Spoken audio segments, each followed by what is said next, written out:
কাগজ দিয়ে আপনি আপনার নাম ভোটার তালিকায় রাখতে পারবেন না। নির্বাচন কমিশন তারা ষড়যন্ত্র করে যারা দেশের বৈধ নাগরিক তাদের নাম ভোটার তালিকা থেকে বাদ দেওয়ার ষড়যন্ত্র চালিয়ে যাচ্ছে।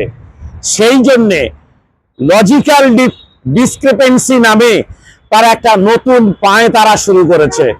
তার বিরুদ্ধে আসুন আগামী 19 জানুয়ারি 2026 আজকে সোমবার, আগামী সোমবার আপনাদের আসতে হবে নির্বাচন কমিশনের দপ্তরে।